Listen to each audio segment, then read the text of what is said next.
Esta conferencia ha sido organizada por la Comunión Tradicionalista, Antonio de Quintanilla de Santiago, que es el capítulo chileno de la Comunión Tradicionalista de España, liderada por la Secretaría Política de Su Alteza Real, don Sixto de Borbón. La conferencia, titulada por el profesor del Chile de masas al Chile de multitudes, naturalmente tiene por objeto analizar un espacio, un fenómeno que nos aqueja dentro del concierto de la historia nacional. Y en un comienzo, debido a la ausencia de tradición y cultura cívica, este sentido de la regularidad política llevó a un falso concepto de la norma legal. Se creyó que las leyes eran eficaces para hacer virtuosos y felices a los pueblos. Surge así una ingenua esperanza en las constituciones. Así es como nos recuerda don Julio Jaise en estas páginas memorables y proféticas un fenómeno atávico de nuestro país. En palabras de Carlos Keller, rescatada por nuestro autor y profesor en su texto, vivimos en una eterna crisis. Y como diría Huidobro, tomando las palabras del poeta ibérico, necesitamos un alma. Lo que antaño era de vinosos a bancosos, ahora disponemos de otra categoría, el homo economicus. La mercadocracia populista, basada en la regularidad de un falso progreso de los 90 y comienzo de los 2000, acentuado solo lo económico, nos ha llevado a que algunos, sin más, desechen toda norma y orden, es decir, la anomia absoluta. Desde esta desgracia, el sentimiento de orgullo patrio desde los orígenes de un Estado en forma no tuvo la proyección de asentarse, arraigarse e irradiarse lo suficiente, de manera que pudiera perdurar tanto en una idea generadora y formadora de una sociedad chilena como entidad continuadora de una tradición. Quizás el liberalismo político de carácter ilustrado, en la forma del ideal portaliano de un gobierno fuerte, impersonal, basado en una concepción absolutamente racionalista de la ley y del poder, de la generación, hizo que nuestro país fuera un país de leyes en vez de visión y principios. En palabras de este titán de la historia de Chile, don Mario Góngora, también destacado por el profesor Dao, digo en comillas, el espíritu del tiempo tiende en todo el mundo a proponer utopías y a modelar conforme a ellas el futuro. En Chile, la empresa parece tanto más fácil cuanto más frágil es la tradición. Se va produciendo una planetarización o mundialización cuyo resorte último es técnico, económico, masivo, no un alma. Para esto, y por supuesto para mucho más, está aquí y nos acompaña el Premio Nacional de Historia y profesor benemérito, no emérito, de la Universidad de Chile, don Bernardino Bravo Lira. Profesor, por favor, muchas gracias y tiene la palabra. Muy agradecido y encantado de poder exponer ante ustedes este tema de la situación actual de Chile, que en cierto modo es desconocida, por lo menos de la clase política. Entonces, para situar este tema, yo recurrí a estas imágenes que, a ver si se las puedo... ¿Las están viendo ustedes o no la imagen? Todavía no. Todavía no, espérate, ponme la imagen. Tengo que pedirle a mi ayudante que... A ver. Ahí está. No, las tres, así. Ahí está, ahí está. Ustedes tienen delante...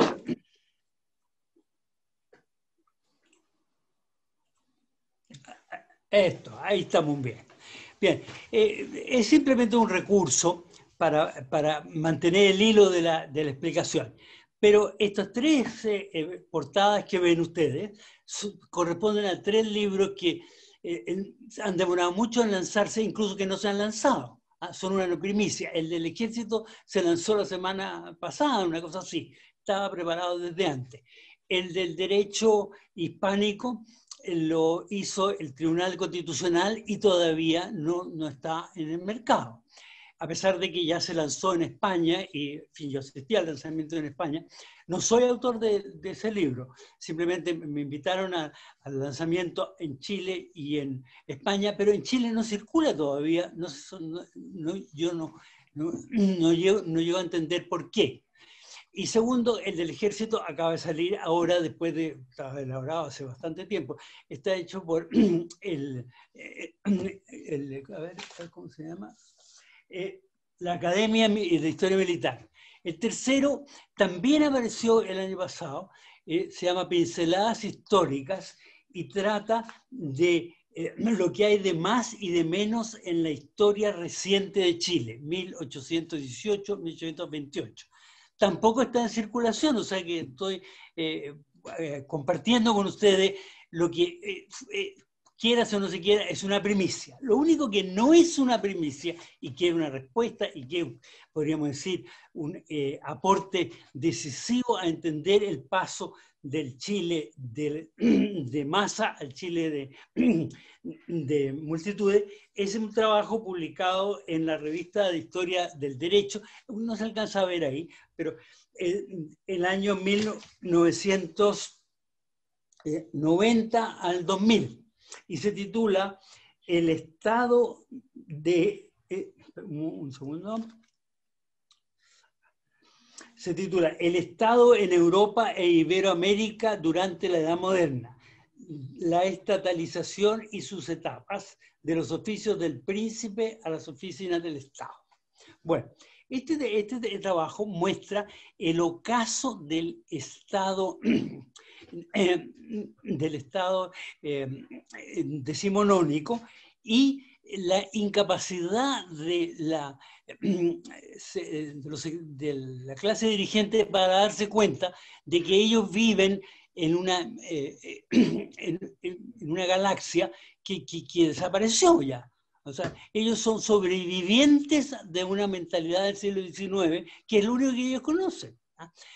Las conferencias, los estudios y las publicaciones recientes se han caracterizado porque hoy día lo que se conoce en Chile es generalmente lo que hace 10 años se publicó en el mundo. Eso es lo que la clase dirigente maneja. Y eso que se publicó hace 10 años pues fue elaborado hace 20. Entonces, lo que sale en estas 3 obras que aquí yo he presentado son cosas que ni siquiera sueña la clase dirigente actual, ¿lo saben? Ellos creen que todavía están en la época, y aquí comienza nuestra explicación, la época que terminó el año 73 con el incendio de la Moneda. Les guste o no les guste, ahí terminaron 250 años de un Chile de masas manejado desde arriba por la monarquía ilustrada primero y después por la monarquía ilustrada, por la República Ilustrada y los partidos.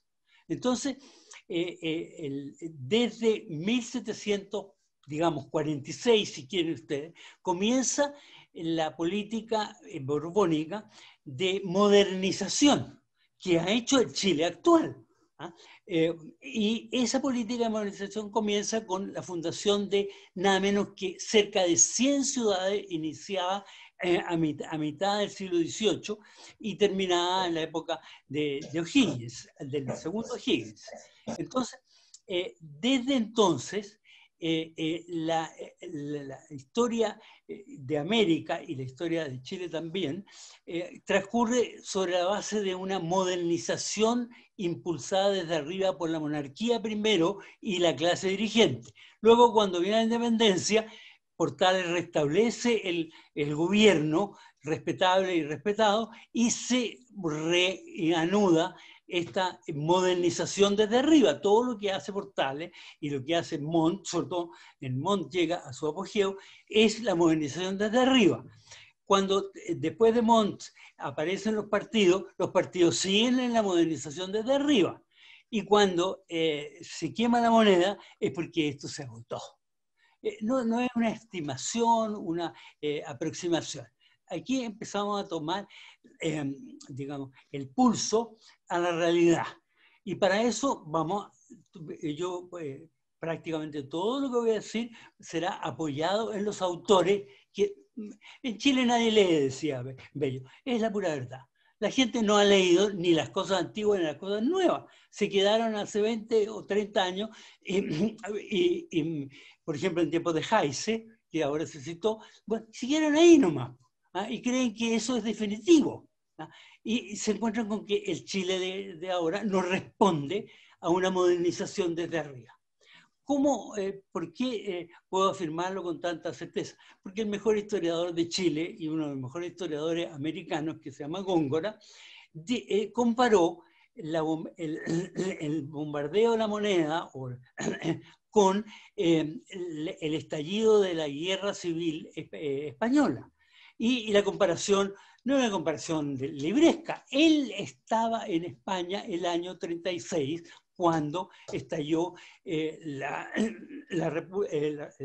rebelión contra la República y se produjo la feroz guerra civil española.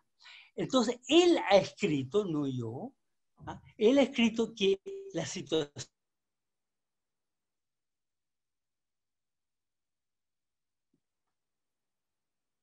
de Chile evitó una guerra civil.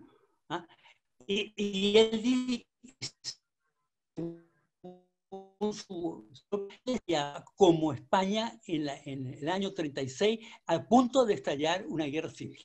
Bueno, ese es el punto de partida, podríamos decir, el fenómeno de el Chile manejado desde arriba desde mediados del siglo XVIII hasta el momento del bombardeo de la moneda. Ahí ya el Chile no pudo ser, el Chile había cambiado tanto que ya no pudo ser manejado desde arriba.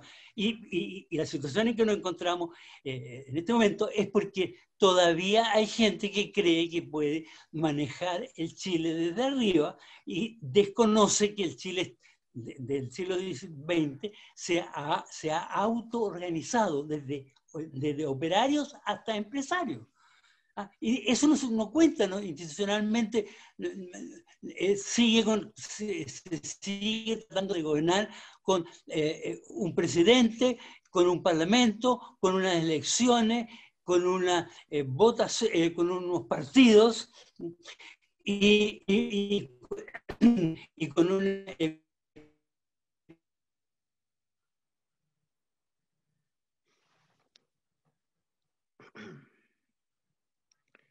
Parece que hay un problema de conexión.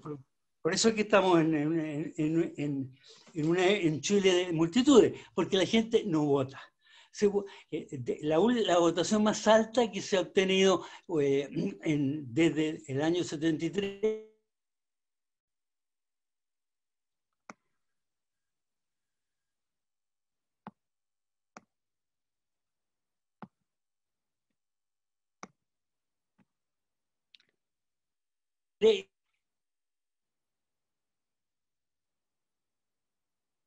es la de en Chile, la participación en las elecciones es bajísima. Refiere a las elecciones, sino que también se refiere a los partidos. Los que pertenecen a los partidos son una minoría, pero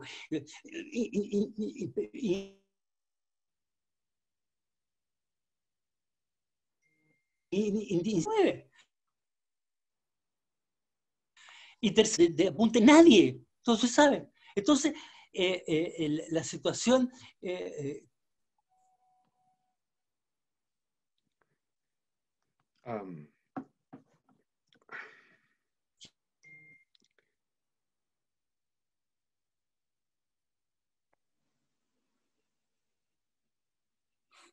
que quiero exponer la modernización desde arriba dirigida por la monarquía ilustrada primero, luego por la monocracia ilustrada, luego por la monocracia y los partidos. Eso se acabó. A Chile eso no funciona. Quedó atrás. Y la prueba de eso está en la estadística. ¿Qué sucedió? El año 90 terminó el gobierno militar. Había sido un gobierno que había logrado sacar adelante al país e incluso colocarlo en una situación bastante expectable, al precio que fuera, porque tuvo que enfrentar el terrorismo. No, vamos al hecho. Desde el año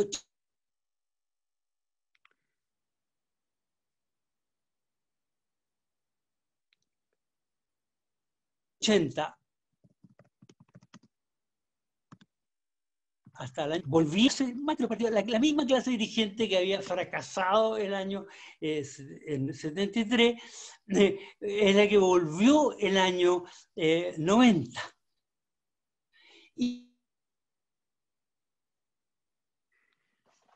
Y volvió, bueno, César, que creyeron que se había terminado la historia Profesor Bravo.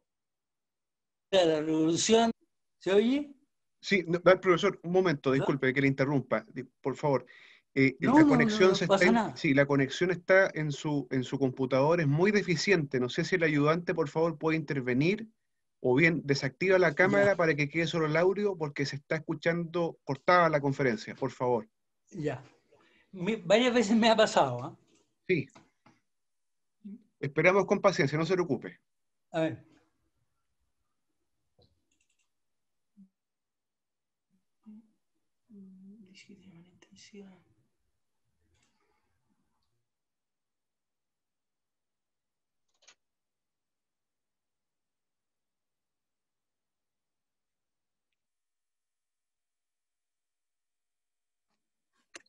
A ver si...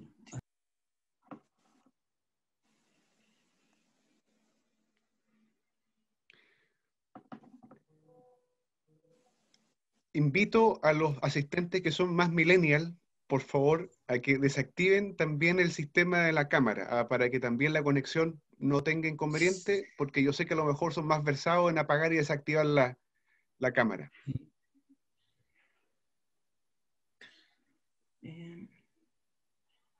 A ver, ¿qué puedo hacer?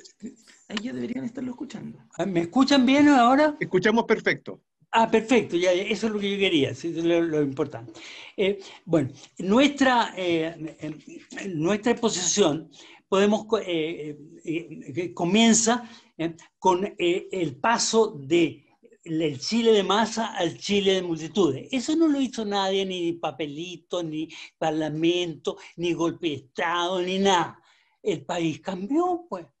Los países no son muebles de cocina que duren generaciones y generaciones. Pues. Entonces, el primero que detectó esto fue Góngora, porque Góngora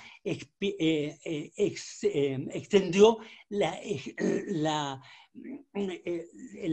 partida de defunción del Chile de masa. Él mismo, cuando explica lo que pasó, el significado de lo que pasó en 1973, explica lo siguiente. Mire, resulta el gobierno se propuso hacer una planificación global. Nadie había hablado antes de Góngora de planificación global. Ellos querían hacer el país de nuevo a partir del gobierno. Una cosa demencial. Bueno, como era tan demencial, no duró más que los 6 años del presidente Frei, y al cabo de muy poco tiempo del presidente Allende ya se acabó. Ahora, el presidente Frei era un iluso nomás, no era ningún criminal. El presidente Allende, las dos biografías que yo conozco, la de Vial y la de el presidente del actual presidente de la Academia de la Historia, mucho que Allende era un tipo muy agradable. Lo que pasa es que no tenía ni idea de la realidad del país, y creyeron que podían rehacer el país sobre la base del poder presidencial. Eso es lo que se llamó una planificación global. Bueno, la planificación global comenzó con Frey, por ejemplo, un día, me asilo una vez más, no me asilo, me apoyo en un historiador. ¿Qué es lo primero que hizo Frey? Hundir la educación. Y ahora las consecuencias las estamos pagando nosotros. ¿Por qué hundió la educación? Pero bueno, porque viendo las estadísticas vio que era muy bajo el porcentaje de gente que aprendía a leer y escribir, lo analfabeto y qué sé yo, entonces decidió doblarlo. Dobló el número de los que asistían a clases de primaria, pero lo dobló en los papeles nomás, pues. No creó más colegios, no puso más profesores, sino recargó a los profesores, hizo funcionar en varias tandas los mismos locales, e incluso en el frenesí de sus primeros meses de reforma, logró o estableció que los profesores primarios podían hacer clases secundarias. Entonces, yo no invento nada.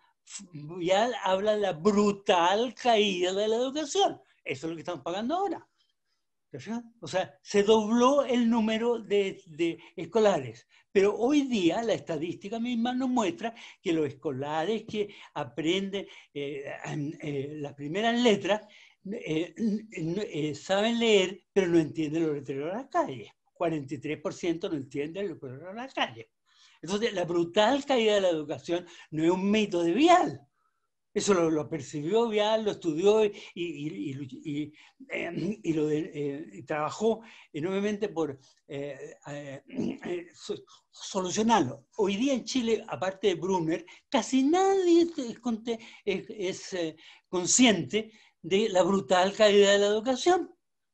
Y bueno, con la brutal caída de la educación se comenzó, fue el signo de esta nueva época de rehacer el país desde arriba mediante medidas que tomaba el gobierno.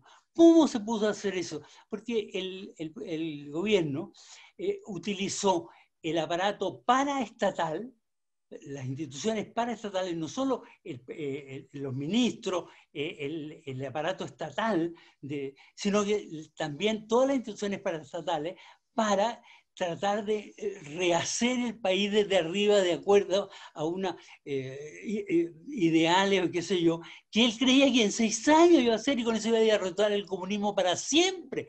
Se paseó por Europa, lo recibió la reina de Inglaterra, lo recibió el rey de Bélgica, se sentía un héroe mundial, pero a los 6 años Allende estaba en el poder, pues. Entonces, efectivamente, hay una discordancia absoluta entre las buenísimas intenciones de acabar con el comunismo y entregar el país a una coalición marxista. Eso fue el primero. Entonces, después, Allende llegó con un 36% de votación a rehacer el país igual que Frey, pero ahora en otro signo. Bueno, evidentemente que el país no resistió más que 3 años eso y se llegó a una situación al borde de la guerra civil, como dice Góngora, no yo digo Dios. Y como reconoció el mismo Frey, pues el Frey era presidente del Senado. Y al Senado llegaban los políticos de la época a decirle, pero ¿a dónde vamos a llegar? El país está cayendo a pedazos. Esto no tiene más que solución militar. Lo dicen las memorias de 4 o 5 personas que fueron a hablar con Frey. Y Frey se dio cuenta, porque Frey no era tonto, ni mucho menos. Lo que sentía era haber fracasado él en forma tan miserable. Pero apenas cayó Allende, lo primero que hizo fue hacer unas declaraciones que están publicadas, yo no digo nada secreto, oye, son cosas que un historiador debiera conocer.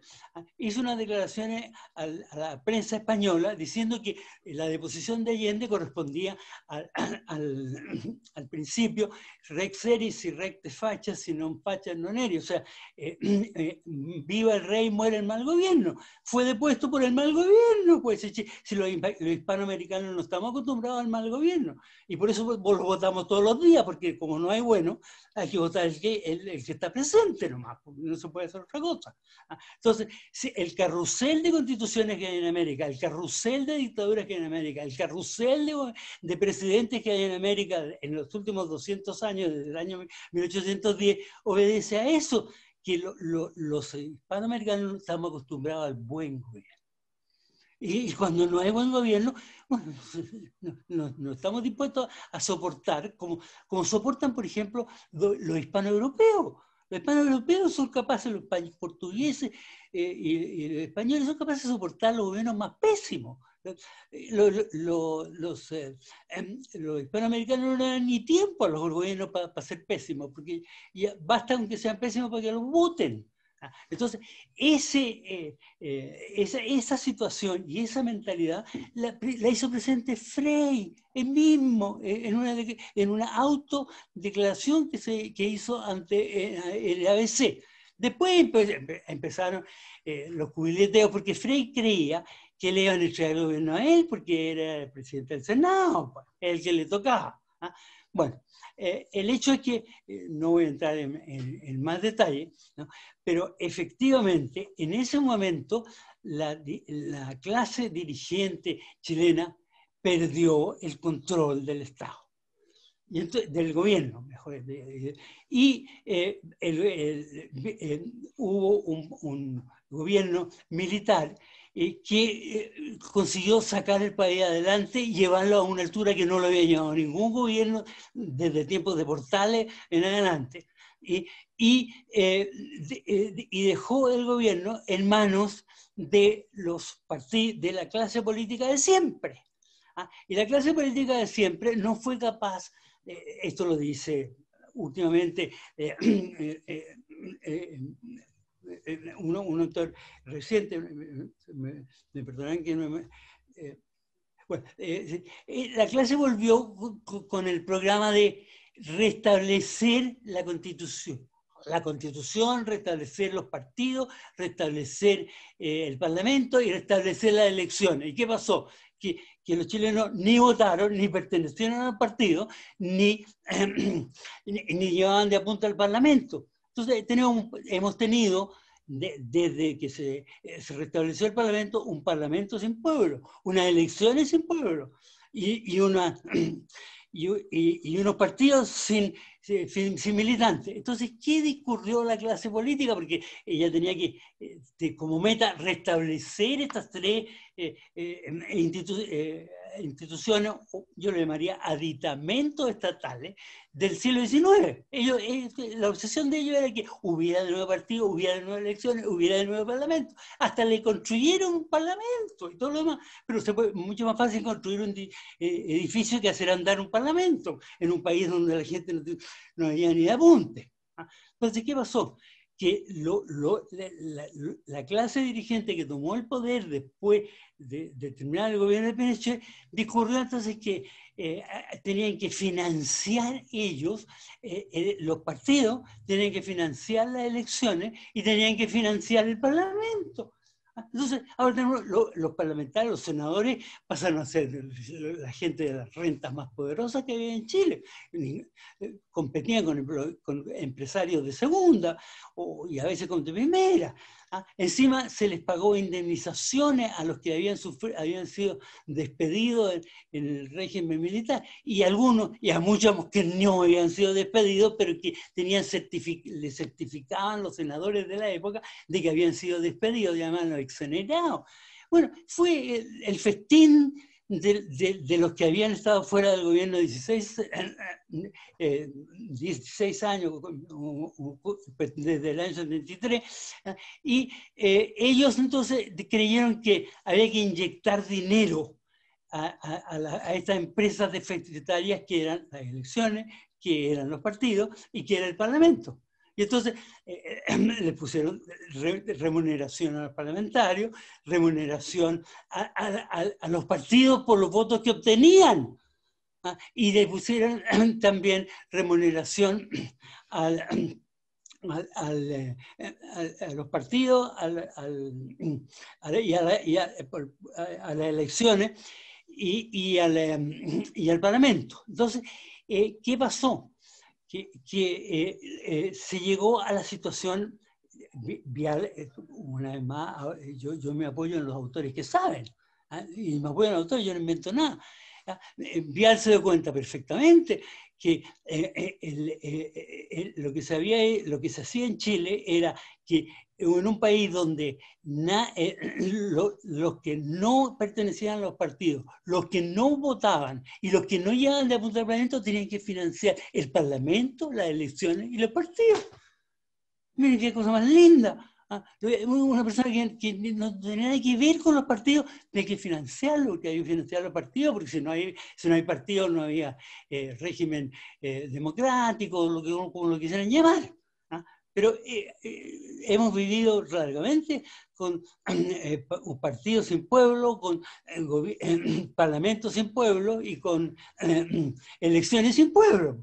Entonces, bueno, esta situación se genera un descontento del país real, pues. Porque el país legal, el país dominado por la clase política, el país del gobierno, se explota a los que no votan, a los que trabajan, producen y no votan, ni pertenecen a los partidos, ni llevan de punta al Parlamento. Entonces, eso genera, evidentemente, lo que llama bolsones de descontento en el país, pues. Entonces, lo que sucedió desde el año 80, desde el año 90 hasta el año 2019 o 2020, si quieren ustedes, hasta ahora, ha sido eso, que el país que había logrado despegar y llegar a un nivel de realización muy alto, se hundió en las recriminaciones. Después de 1973 hay un periodo de gobierno militar en que el país ve realizaciones. Y después uno en que hay recriminaciones. Y no solo recriminaciones, sino que lo que incluso se recurrió a una palabra argentina, desprolijidad del gobierno. Entonces, en cuenta que lo más importante que había en Chile era la Teletón y el Transantiago, pues, la obra maestra de la clase política restaurada, pues. Entonces, en esa situación, el descontento se iba acumulando, y Vial, que había sido ministro y que era un historiador y que estudió la biografía de Pinochet y la biografía de Allende, o sea, es un hombre que conocía las cosas, decía, va a haber un estallido, ojalá que yo me equivoque. Y efectivamente hubo un estallido. El profesor Góngora, el sobrino el viejo antiguo historiador, bueno, trabajó con Vial y ha publicado varios artículos y demás, haciendo ver que Vial estaba aterrado por el estallido que iba a haber, mientras la clase política vivía feliz, pues, subvencionando a las cosas que no funcionaban y recriminando a quienes habían sacado el país adelante, sino procesando a esa gente. Entonces es una cosa increíble. Incluso los tribunales llegaron a inventar unos delitos permanentes con lo cual una persona podía ser procesada y ni siquiera condenada, sino que se le aplicaban medidas de prisión y demás, porque su delito nunca iba a terminar, pues. Esas cosas son invenciones tan fantásticas como la Teletón, pues.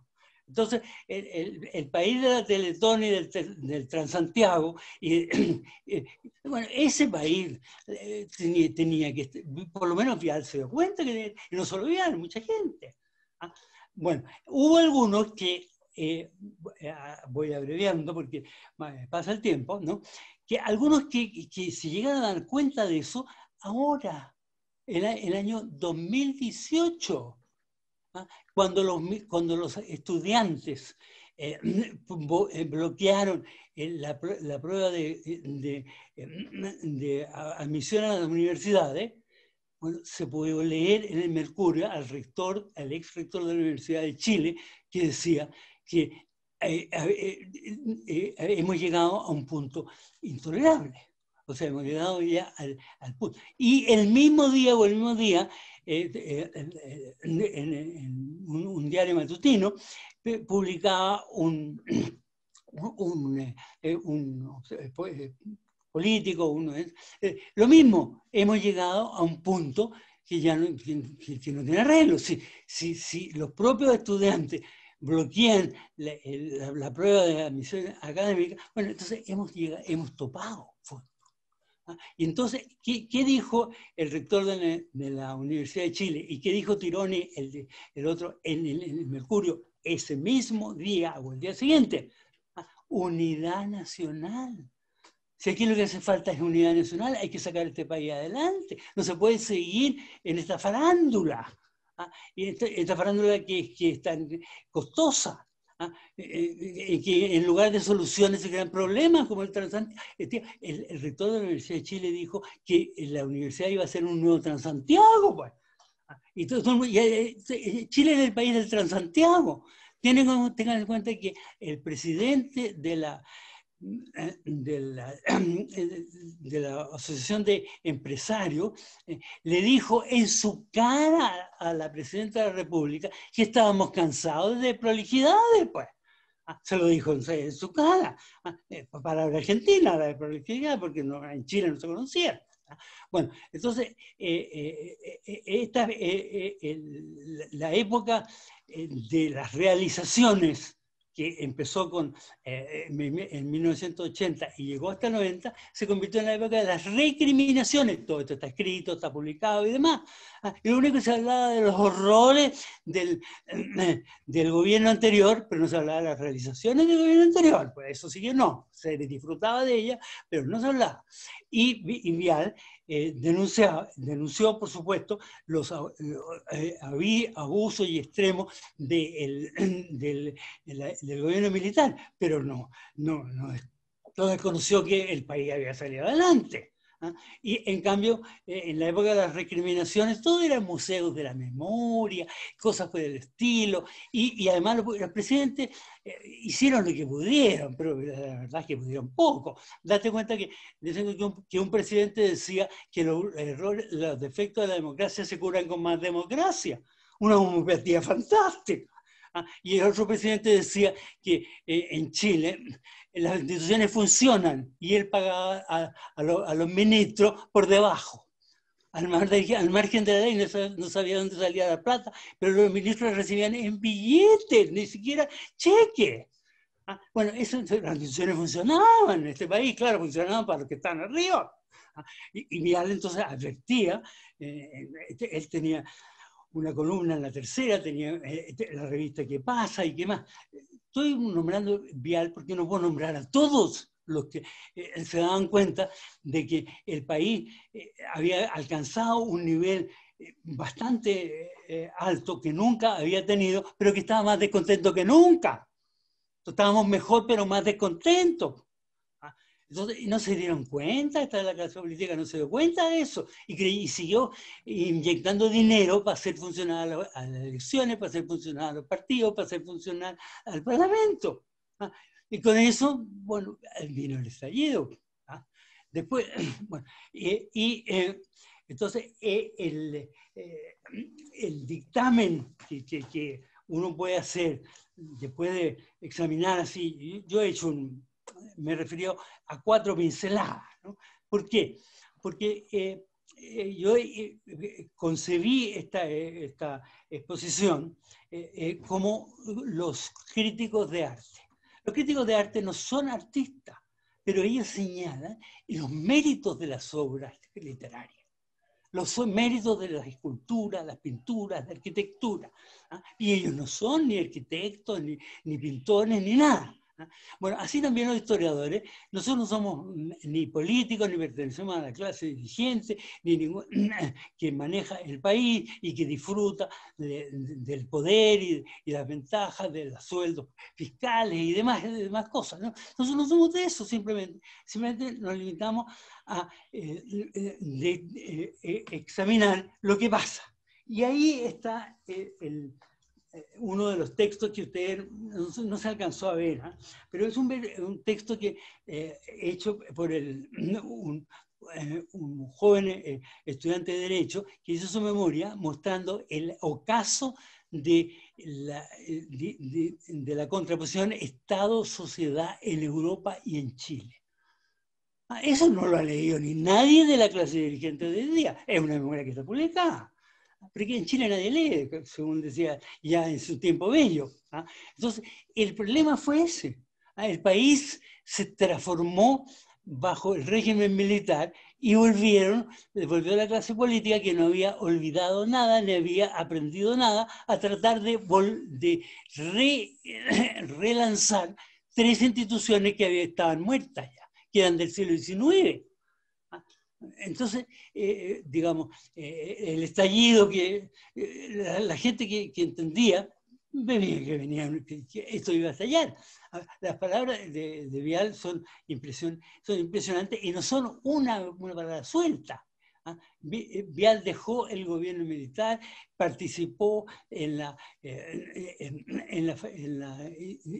comisiones que se hicieron para investigar los abusos que se habían cometido en el gobierno militar, participó en ellas y todo lo demás, pero se dio cuenta que habían vuelto los mismos de antes, pues, los mismos de antes de Allende habían vuelto ahora y no se habían renovado. Es lo que hoy día lo dicen los historiadores actuales, los autores actuales.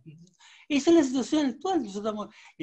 Entonces, tenemos una clase política que pertenece al siglo XIX, mentalmente al siglo XIX, y que enfrenta las consecuencias de lo que la clase política del siglo XIX dio a Chile cuando volvió al poder después del régimen militar. En esa situación estamos ahora, ¿no?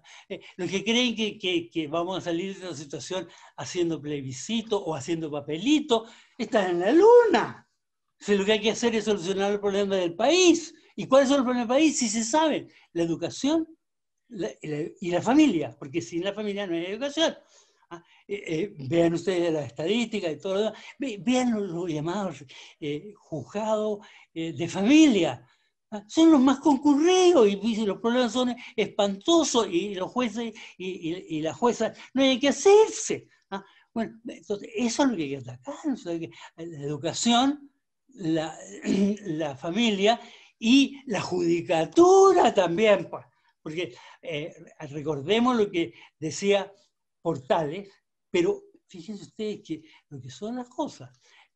Un par de chilenos han descubierto, han estudiado la tesis de Nietzsche sobre Teognis de Megara, un autor de la época romana, de la época griega. ¿Y qué decía Teognis de Megara? Hay que dar palo a los malos y bizcochuelo a los buenos. Los que descubrieron esto no se dieron cuenta que era la frase de Portales. O sea, Portales no inventó nada. Cuando dijo, el arte de gobernar consiste en dar palo a los malos y bizcochero a los buenos, no perseguir a los buenos y aplaudir a los malos. Y además, Portales agregó a la frase célebre teoría de Megara, que había redescubierto Nietzsche, ¿no es cierto? Hay que dar palo a los malos y bizcochuelo a los buenos. Por tal le agregó, si no, lo importante es darle bizcochuelo a los buenos. No es para darle palo a los malos, hay que darle bizcochuelo a los buenos. ¿Por qué? Oigan a Portales, si Portales es un inteligente, un hombre que piensa. Porque si a los buenos no se les da bizcochuelo, no ganan nada con seguir siendo buenos, porque les da lo mismo que ser malo. Entonces, así, por ese camino, en 16 meses, Portales, después de 20 años de anarquía, restableció el gobierno respetable y respetado. Por ahí tenemos que empezar nosotros ahora. No hay otras, o sea, pues, digamos, no se conoce otra salida. Si tenemos una clase dirigente parasitaria y que se cree que inyectando dinero van a hacer funcionar instituciones que están muertas porque corresponden a otra época, bueno, no se dan cuenta que en Chile, también lo hizo, lo han mostrado los historiadores, no solo hubo una organizaciones mutualistas, una organizaciones obreras, qué sé yo, sino que todo el país se organizó desde operarios hasta empresarios. Y este país autoorganizado es esclavo de esta minoría dirigente que está empeñada en hacer revivir las instituciones muertas del siglo XIX. Así se explica que estemos mejor, porque ellos no mejoraron la situación del país, sino la empeoraron. Pero estamos mejor, pero más descontentos. ¿Cómo no van a ser descontentos cuando están deshaciendo la prosperidad que había alcanzado el país? Es lógico, porque no puede ser de otra manera. Pero en fin, el paso de el significado del incendio de la moneda es claro. Se acabó en Chile 200 y tantos años de estupenda, por lo menos en la época de la monarquía, estupenda modernización desde arriba. Pero llega un momento en que la modernización desde arriba se ha logrado y entonces no hace falta que la población sea manejada por partidos, por parlamentos o por elecciones. El país no se puede dividir entre los que trabajan y producen y los que controlan y reciben sueldo fiscal, pues. Entonces, lo importante es la gente que trabaja y produce. Y esa gente es la única a la cual no se tiene en cuenta. Piensa que ellos tienen que atenerse a las reglas que le imponga de arriba los gobernantes, los partidos, los parlamentos, qué sé yo. Entonces, esta superstición por los aditamentos políticos del siglo XIX es mortífera. ¿Qué le vamos a hacer? El país cambió, el país es capaz de salir adelante por sí mismo. La cuestión es que el gobierno, los partidos, los demás, no vivan a costa de ellos y no vivan a costa de hostilizarlos. Que dejen a la gente sacar adelante la educación, sacar adelante la familia, y por lo menos la justicia aplica los principios de, si no quieren los de Portales, los de Johnny de Megara. Palo a los malos y bizcochuelo a los buenos. Pues. Bueno, la situación no es desesperada, en la absoluta, pero hay que entender que desde que se ardió la moneda ya no es posible en Chile seguir gobernando el país desde arriba. Hay que contar con lo que hacemos los chilenos desde abajo. Y ya estamos organizados. Hay toda clase de organizaciones laborales, científicas, empresariales y demás. Esos son los que pueden sacar adelante, los que sacan adelante el país. Entonces, resumamos y terminemos diciendo que el paso de la sociedad de masas pasiva manejada desde arriba por una minoría ilustrada ya no funciona esto. Ahora la mayoría no es masiva, sino que está organizada y es capaz de actuar por sí misma. Hay que favorecer a los buenos y darle un palo a los malos. Eso sería, digamos, el resumen que uno puede sacar de lo que hemos vivido en las últimas décadas, ¿no es cierto? Bien, por supuesto, yo doy por sentado que un resumen tan rápido, esquemático, sí, pero basado en los autores, nada de suposiciones o cavilaciones o cosas por el estilo, como acostumbran los políticos de oficio. No, esto es una cosa de historiadores, son los hechos los que cuentan. Portales era el terrible hombre de los hechos. Ese 16 meses arregló un país que lleva 20 años de anarquía.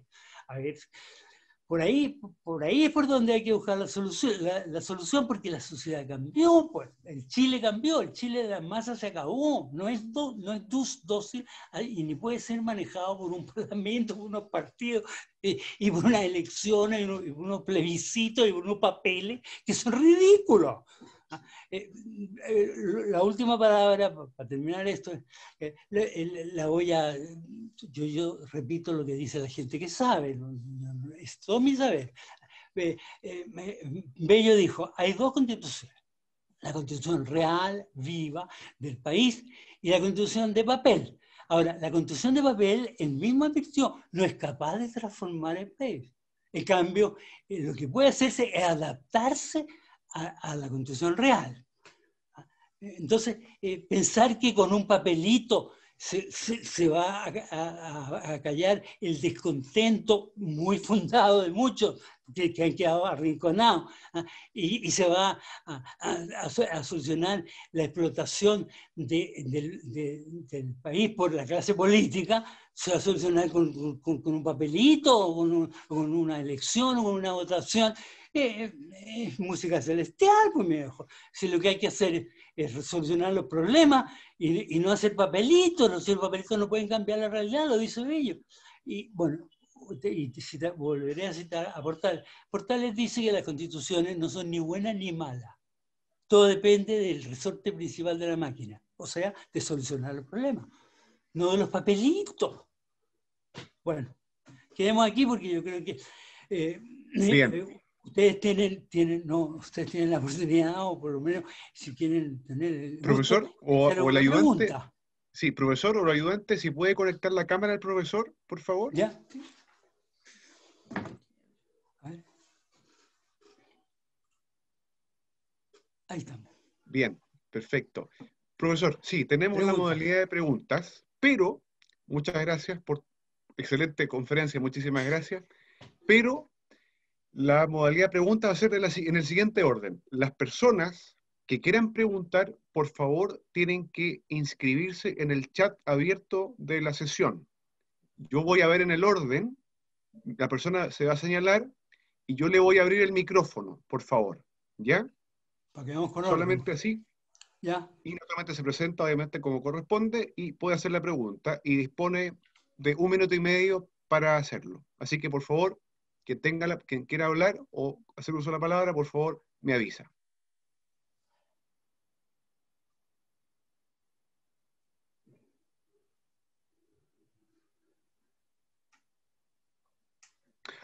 Perdón. Ya, perfecto. Raimundo Silva. Raimundo, por favor. Lo escucho con toda atención.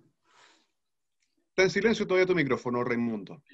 Sí, ahora sí. Ahora sí. Muchas gracias, profesor. Muy interesante su conferencia. Muy aclaradora. Y mi pregunta es muy simple. Dado lo que usted nos explicaba acerca de la caducidad de los sistemas de gobierno actuales en Chile, ¿qué forma de gobierno cree usted que sería recomendable como para mejorar esto? Mire, a mí me pasa muy a menudo, yo soy historiador, entonces cuando yo hago una exposición sobre el pasado, siempre sale una señora que me pregunta, ¿y qué cree usted que va a pasar? Mire, yo lo único que le puedo contestar es que yo consumo consumimos mi vida en saber lo que pasó, pero no tengo idea de lo que pueda pasar. ¿Se fija usted? O sea, yo de anticipar, es un secreto de Dios el futuro. Yo, con todo mi esfuerzo, lo que puedo hacer es reconstruir lo que pasó nomás. Y naturalmente, al reconstruir lo que pasó, se ve que hay muchas cosas que son fracasadas, hay mucha gente que disfruta del fracaso, hay mucha gente que ni siquiera entiende lo que hace. Fíjese usted que, curiosamente, la biografía, hay dos biografías estupendas de Allende. Muy buenas, porque lo dejan muy bien, era un tipo muy agradable, y qué sé yo. Pero la explicación que dan de su fracaso, como un tipo tan agradable, un tipo que apenas con un 36% quiso cambiar el país entero, y se le ocurrieron cosas de ese tipo, y bueno, un tipo tan agradable fracasó tan miserablemente. ¿Por qué? Porque no tenía idea, pues. No tenía idea del terreno que pisaba ni nada. Sí. Era muy agradable, muy buena persona. Entonces, ese es el problema. La frase de Bello es muy cierta. En Chile nadie lee. ¿Usted cree que la gente la clase política que estudió hace 10 años, autores que habían escrito hace 20 años y que repetían lo que se había dicho hace 30 o 50 años, esa gente puede dirigir un país? Entonces, yo tendría que ser un prodigio para poder predecir qué van a hacer eso y qué suerte van a correr. Porque gente que está manejando un mecanismo agotado, desfondado, no sé a dónde van a ir a parar ellos y para el país. Bueno, en todo caso, desesperación ninguna. Portal en 16 meses puso orden en un país que llevaba 20 años de gobierno. 16 meses.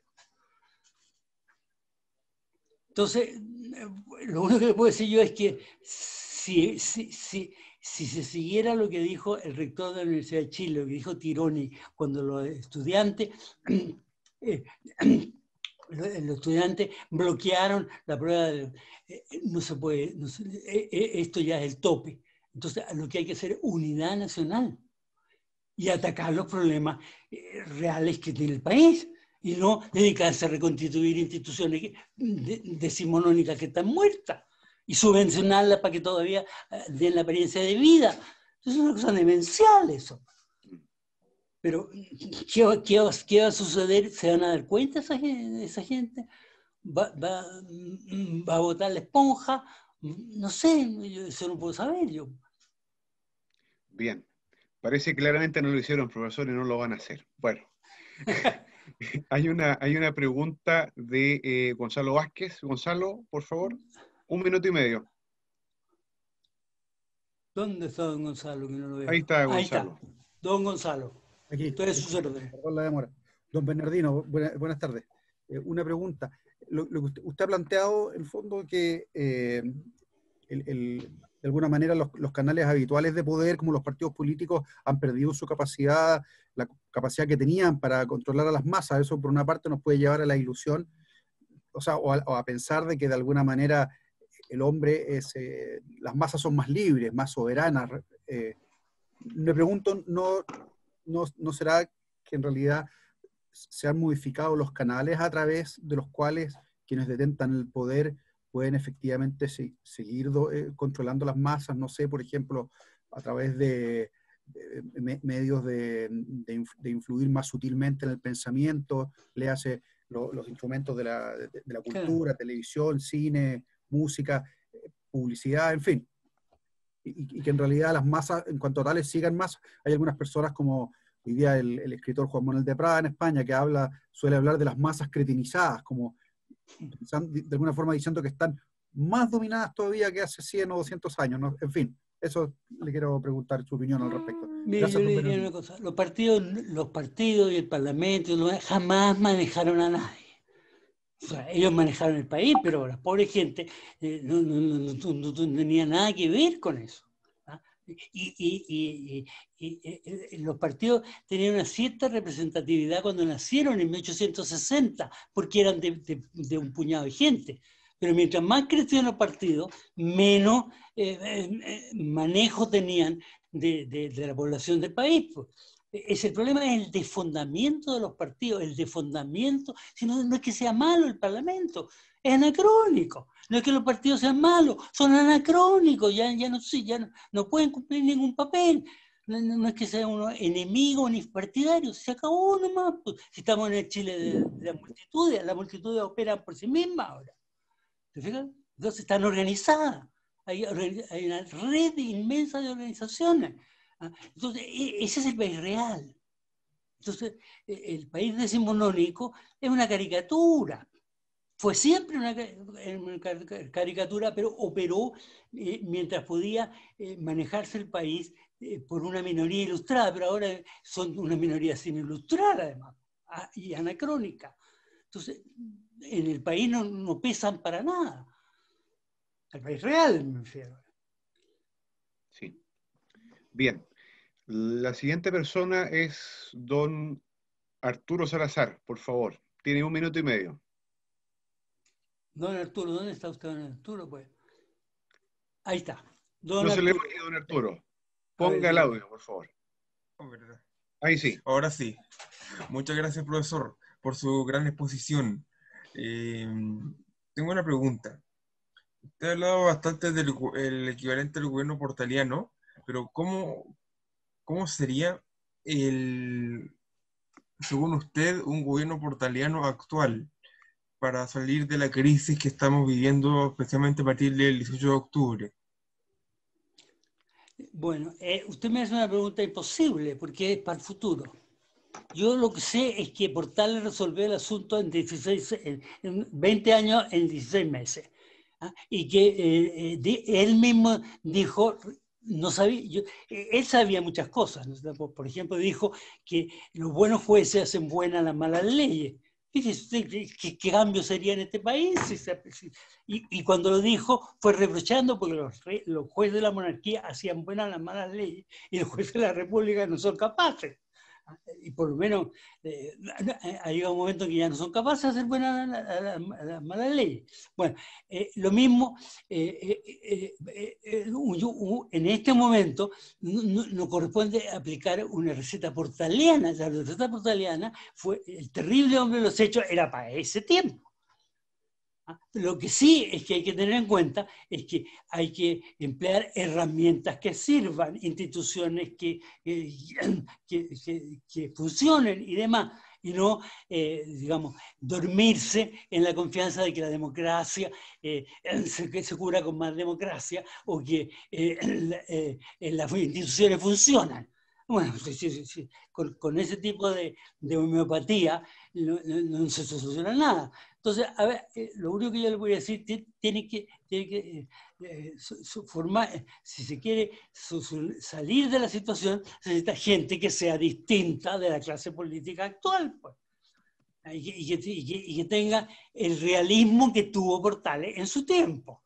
Lo único que tiene Portales es el realismo de su tiempo, no es que él tenga una receta mágica que sirva para todos los malos momentos del país, hay que volver a lo de Portales. Cada vez que se produce un desgaste, un desfondamiento de las instituciones, hay que buscar una solución. Antes, no un Transantiago, no una Teletón. Perfecto. Muchas gracias, profesor. Muchas gracias, Arturo. Bien, la siguiente pregunta es de Gonzalo Guerra. Gonzalo, a ver, don Gonzalo, ¿dónde está? Profesor, ¿me escucha? A ver, porque no te veo, ¿dónde estás? A ver. ¿Me escucha, profesor? Sí, escucho, pero no te veo. Ahí te vi. Ya, dime. Primero, muchas gracias por la conferencia. Segundo, usted habló de las reformas borbónicas, estas que empezaron después de la Guerra de Sucesión Española, del 1700 en adelante. ¿Qué políticas o instituciones a usted le parece que los Borbones dejaron atrás? Me refiero a políticas de los Austria, que fue una pena haberla dejado atrás o modificarla. No sé, el juicio de residencia o ciertas políticas para darle legitimidad al sistema. Mire, yo soy profesor de Historia del Derecho, así que usted me disculpará que yo le diga lo siguiente. El Estado nació en el siglo XI.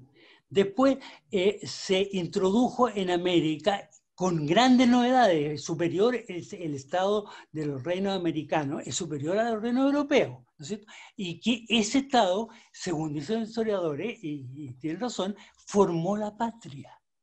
Entonces, el Estado de los conquistadores creó una conciencia patria entre los habitantes de un determinado territorio. Y en la época borbónica, que usted dice, se pasó del Estado de la patria al Estado que moderniza la patria. La política borbónica fue una política de modernización hasta 1808 que llevó a Chile y a América a la cumbre de su historia. Se ha pensado algunos han pensado que la cumbre de la historia iba a venir ahora o iba a venir después de Bolívar. Bolívar dijo: los que hemos trabajado en la revolución hemos arado en el mar. O sea, América llegó hasta 1810, esa fue la cumbre.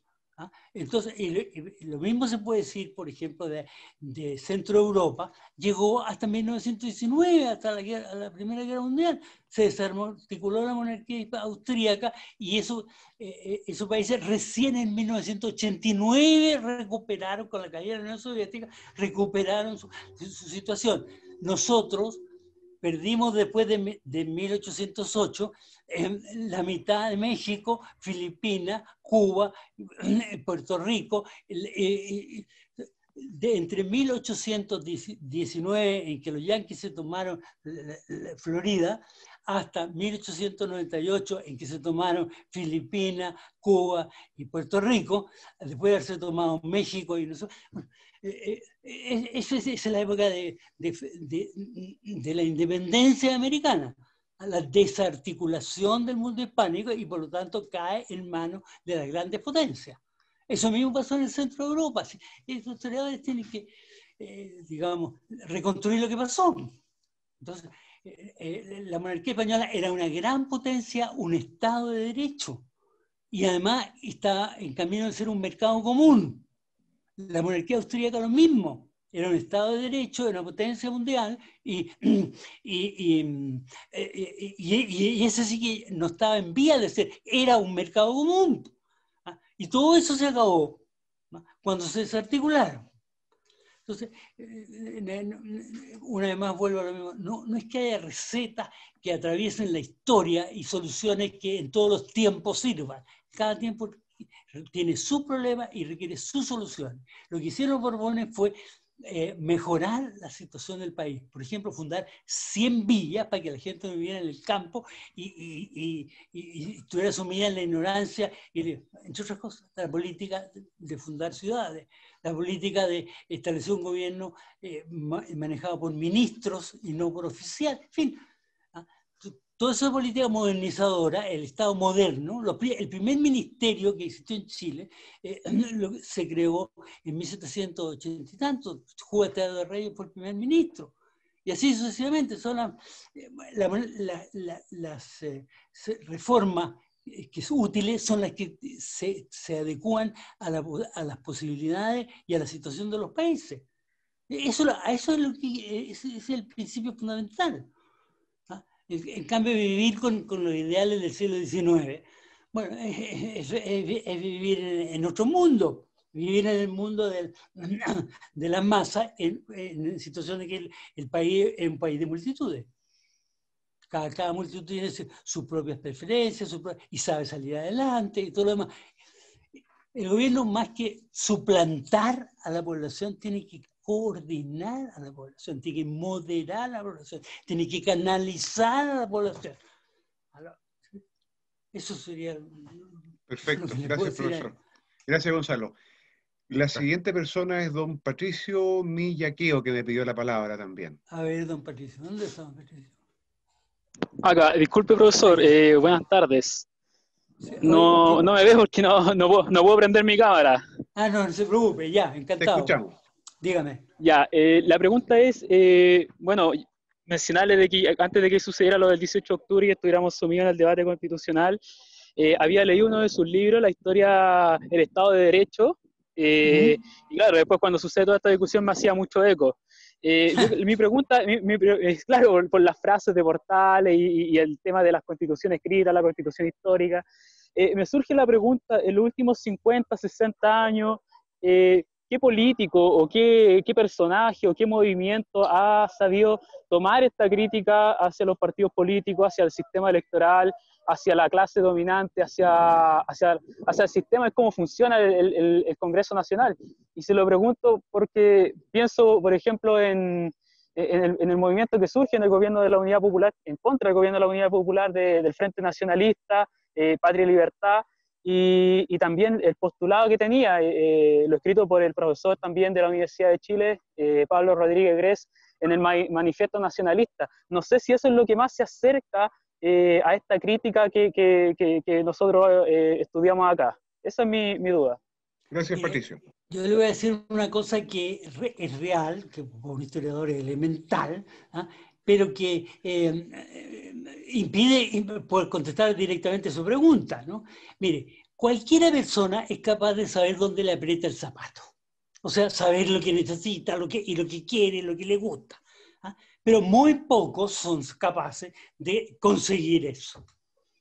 Ese es el problema. Es fácil experimentar las necesidades, las carencias, incluso disfrutar de la ventaja, pero no es tan fácil solucionar esos problemas.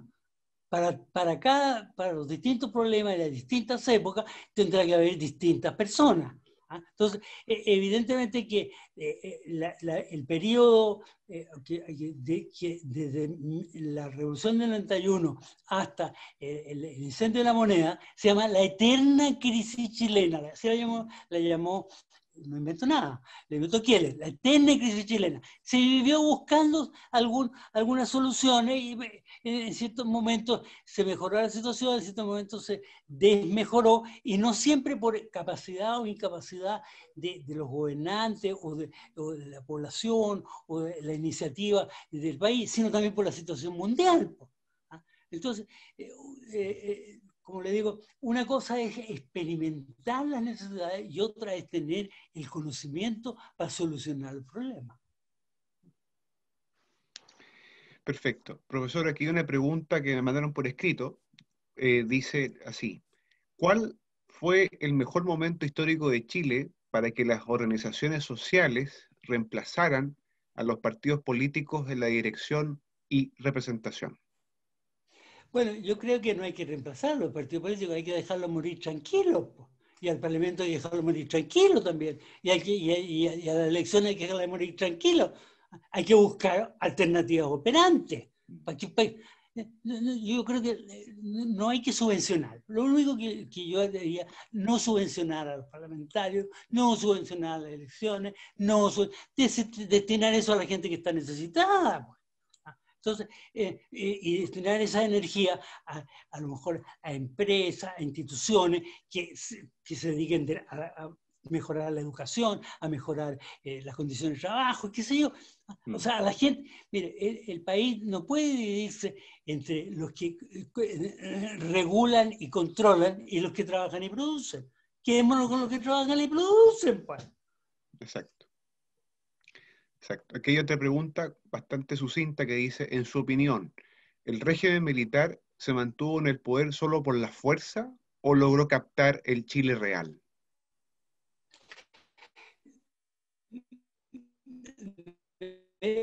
Bueno, es una pregunta histórica que comenzó en una situación muy difícil porque el país está completamente arruinado.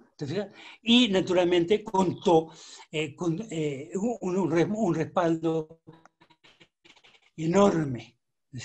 Pero además contó también con unos adversarios terribles, porque las grandes potencias, algunas de las grandes potencias de la época, estaban empeñadas en que no saliera ningún país adelante al margen de ella y de su lineamiento. Entonces, el trabajo del régimen militar fue un trabajo impresionante y consiguió resultados impresionantes, pero también tuvo un precio y una situación con el terrorismo, por ejemplo, también impresionante.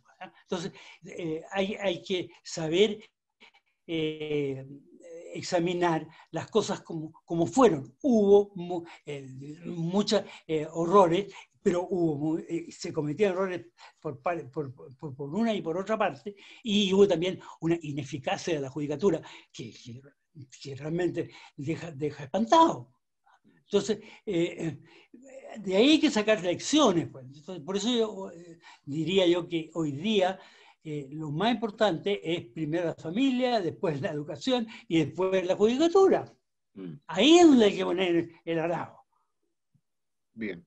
Hay una última pregunta que dice, ¿cuál es su opinión respecto de la posición popular, sobre todo el sur de Chile, en los tiempos de la secesión de 1810?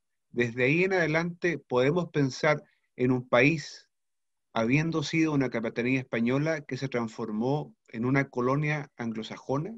¿Cree que tenemos soberanía? Hay dos preguntas ahí. Bueno, es que yo creo que ahí hay un lenguaje que absolutamente, digamos, desenfocado. Chile llegó a la cumbre histórica en 1810. De ahí empezaron los problemas.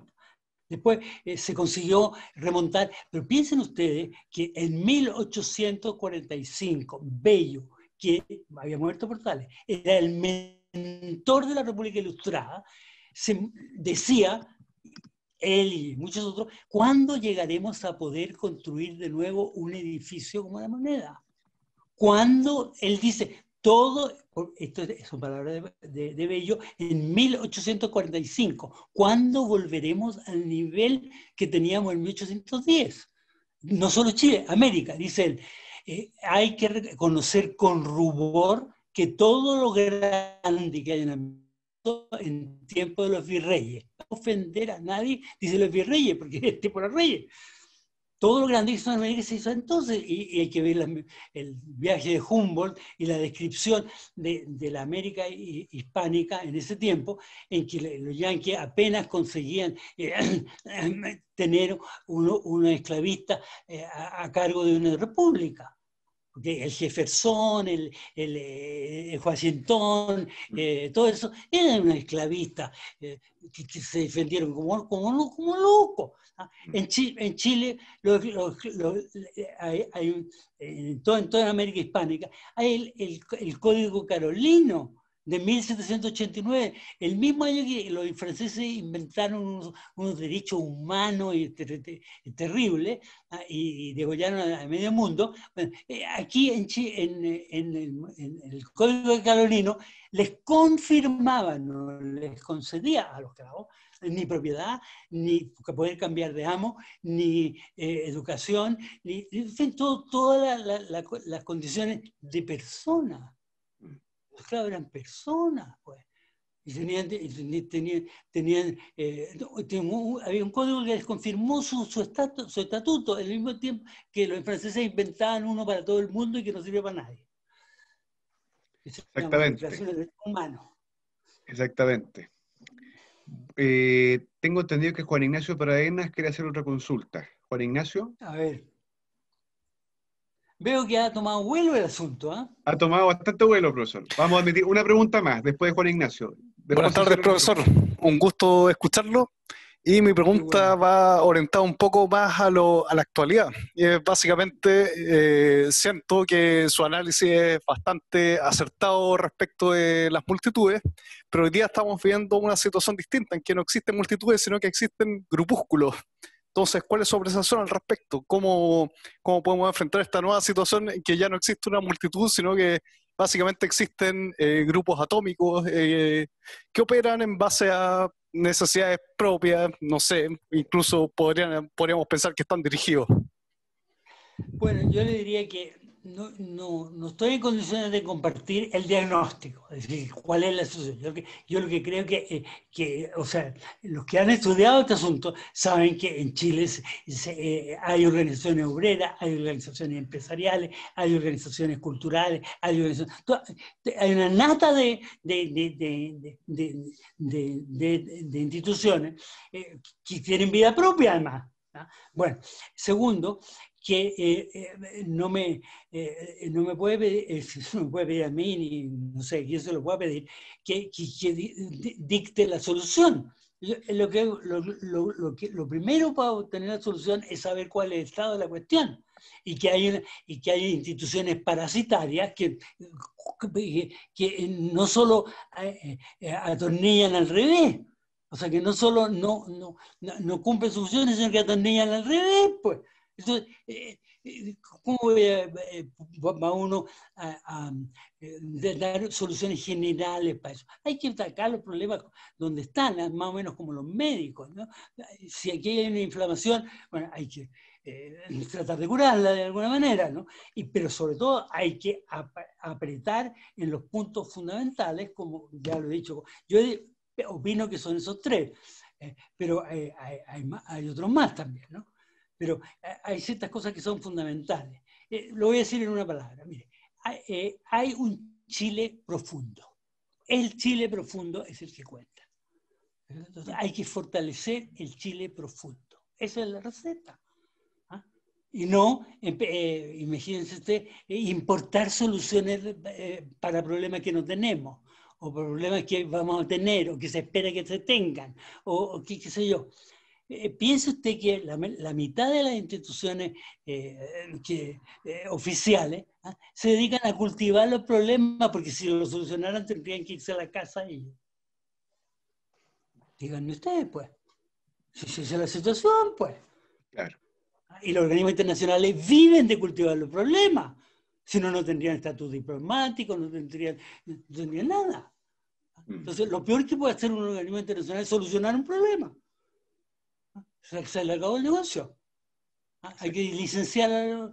Bueno, lo mismo pasa en los países. Y ahí, fíjense, en los países, personas como el presidente de Venezuela, que arruinó Venezuela, pero consiguió un puesto internacional. Pues. Entonces, el país se fue al hoyo, pero él está en el puesto internacional. Entonces, ¿se dan cuenta ustedes? Hay gente que mira el país como un escalón nomás. Exacto. Profesor, tenemos dos últimas preguntas y ya después de eso no hay más. Así que, bueno, el debate se ha abierto Yo estoy bastante. encantado si puedo aportar algo, estoy encantado de hacerlo. Muchas gracias. Hay una última, bueno, la penúltima pregunta es de don Diego Lía, que es de Talca, este señor. Dice, ¿cómo se puede infundir un sentido cristiano a un gobierno como el chileno, nacido de la revolución? ¿Por qué nacido de la revolución? No, ¿cómo se puede? Vamos a ver la primera parte de la pregunta. ¿Cómo se puede infundir un sentido cristiano? Viviendo como cristiano haciendo, difundiendo la doctrina de Jesucristo. Entonces, nosotros tenemos que vivir conforme a ella, sino que además difundirla. Y además es mucho más fácil de lo que parece, porque no hay ninguna doctrina que pueda competirle en eficacia y en resultados. Pues. Exacto. Y la última pregunta es de don José Miguel Castillo, que dice, ¿por qué usted afirma que los... Perdón, no sé quién es. No se preocupe. Sí. ¿Por qué usted afirma que los problemas reales de la gente son familia y educación cuando la agenda política y las demandas sociales están determinadas por los movimientos en la calle, tales como el agua, la salud, la educación, pensiones, disolución de carabineros, feminismo y entre otros? Yo afirmo eso porque soy historiador, pues. Y si usted ve, digamos, un resumen del cual sale esa afirmación sale de haber estudiado la historia de Chile, haber estudiado la historia de Vial, haber estudiado el mejor historiador de Chile que no porque sea preferencia mía, es porque es internacional, Góngora y demás. O sea, cuando uno ha estudiado la historia política, la historia social, la historia económica y todo lo demás, se da cuenta que hay gente acertada, hay gente desacertada y demás. Y hay también ese Chile profundo que es el que sufre las consecuencias del atropello, de la incapacidad, de la estupidez de los chilenos, pues. así Chile ha salido adelante, no solo por sus grandes próceres, sino también porque el hombre corriente aprieta, atornilla al derecho en su trabajo, en su desempeño, en su trato con los demás y demás. Entonces, lo que necesitamos es gente que atornilla al derecho. Exactamente. Bueno, me permito cerrar esta formidable sesión acompañado con, obviamente, el profesor Bernardino Bravo, con una entrevista a don Mario Góngora, una entrevista que se le realiza al Mercurio el 9 de diciembre de 1984, meses antes de que falleciera, porque él falleció en 1985. Claro. Y la periodista le pregunta, ¿y qué pasa después? Es decir, lo que pasa en Chile entre el 73 y el 84. Y dice, responde don Mario, un clima de seguridad como si se hubiera conjurado para siempre el peligro comunista. Y esa sensación de seguridad ha sido fuente de deterioro en la conciencia cívica del chileno. El mismo sentimiento de seguridad absoluta hizo que los chilenos se apegaran totalmente al bienestar económico, perdiendo la conciencia política. Una entrevista hace más de 36 años atrás. Bien. Claramente le susurraba la musa a ser un broche de oro como corresponde a Góngora. Exactamente. Así que muy bueno, bien, gracias, gratitud, profesor, a todos ustedes por su asistencia. Muchísimas gracias y nos veremos en otra ocasión. Muy gentil a todos, profesor. Muy amable. Gracias.